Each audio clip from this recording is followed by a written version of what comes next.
Hi everyone, welcome back to Top Tip Tuesday. Feels like a while since I've done one of these, so really excited to get some new content out there. So today's top tip is all about using cubes. Now, I got these ones really cheap from Learning Resources. I actually got them off of Amazon, so I'll put a link below. You can get bigger packets than this, but this one you get 100 pieces and in lots of different colours. So the key with this is actually to try and get lots of different colours. These ones are especially good, one because of their size of the cube, and two, you can see that you can snap them together in lots of different ways, which is really important for lots of different things. So, how to use these cubes. So, I have used cubes over the years for hundreds and hundreds of lessons. I love them. They're so versatile and they are one of the favourite resources of the children actually as well. So for maths, huge list, okay? So there's actually more than 5 ways to use the cubes in this video, but I'll do the top 5. So first of all, right down in the early years, you can be using these for counting. So just counting, how many do I have in my tower, putting them together. How many do I have in my bowl? So that's another way. Sharing, so you could be sharing them out between the teddy bears' bowls. And also then, of course, colour recognition. So that's really good for young children. Also, if a child has any sort of special needs, these cubes are fantastic. Like I said, because of the size and the dexterity of the cubes means they're quite easy to put together, but not too hard. So some of the other cubes do watch out because they can be difficult to put together. So there's counting and sorting and thinking about colour recognition. But then, of course, when you get a little bit older, the children can still be using them for making arrays. So I recently did a how to teach video on multiplication and division. So go and check that one out and you can see what I mean by an array. But it's basically a way of doing times tables. So for example, I've got 2 groups of 4, 2 lots of 4 is 8. And they can even sit and count the cubes to check their answer. So by having a physical manipulative, it really helps them to be checking their work, even in year 4, 5, 6, and older than that, if that's what they need to do. So you can put your array like this, or it could be like this, and you could then make different arrays using the cubes. Of course, there's division, which I've touched on before. So looking at the arrays to create division, 8 divided by 2 equals how many do I have in each group? I have 4 in this group, 4 in this group. Okay.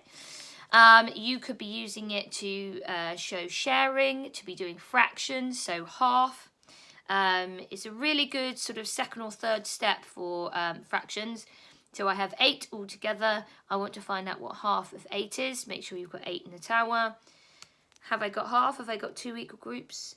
Nope, they can physically see that and then they can keep breaking it apart and going, no, yes. Now I have 2 equal towers. I have the same in each. How many do I have in this one? How many do I have in this one? 8 divided by 2, or half of 8 is 4. So you could be doing that with lots of different numbers, and then you could be doing that for quarters, thirds, eighths, and it's a really good way of introducing quarters by doing half and half again. So half, and then half that again, half that again. So a quarter of 8 is 2. Okay, so it's really good. They can physically see what's happening with the numbers, and it really helps to get that mastery approach as to what those, maths lessons mean. You could be doing it for adding, 2 add 2, 2 add 4, all those sorts of things. Any numbers there, subtraction, 2 take away 1, and they can, again, really physically see, I've taken away 1, subtraction means taking away, I have less. How many do I have now? Less than, more than, greater than, less than. Cubes are just amazing. I love them. You can also use it for place values. You can be thinking about 10s and 1s. It's useful to pre-make towers of 10s is the only thing I'd say with that, because otherwise they'll sit there for ages and make the 10. They can do that later on, but I would suggest having the tower of 10 already. And I've got 1 10 and 2 1s, how many do I have? And they can write the number underneath, so if you put it down on the table, 1 10, 2 1s, and they can see that makes 12. And then they can count them, 10, 11, 12. Encourage them to count on from 10 rather than counting the 10. Otherwise they'll be there for ages and they're not really getting the idea of 10s and 1s. Then you can have 2 towels of 10, 3 towels of 10, and another amount of ones. How many do I have now? 2 10s and 4 1s, 24. So they're seeing that connection. It also is really helpful when you're starting to do column subtraction and they're having to break the 10. So some call it borrowing, some call it exchanging, but effectively they're breaking the 10 down in order to get more ones because they don't have enough. Another really good tool for that.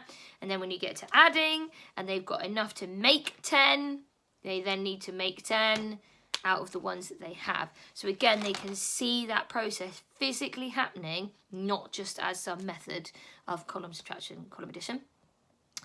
I could go on about that for ages. I'll have to do another teaching video. But other things, just generally building for children that like to build models. These cubes are fantastic for that. It's a good alternative, a cheaper alternative than Lego. If you've got a child with any sort of special needs, they are very diverse in terms of colour, in terms of dexterity, in terms of how you can put them together. Really good for that. And also great for fine motor skills, so being able to use their fingers and the muscles in their hands and fingers for fiddly small things. This is a good step to start with. So there we go. More than 5 ways, but if you want any more specific training on how to use the cubes for any of those maths methods, please do let me know. Thanks so much. Bye.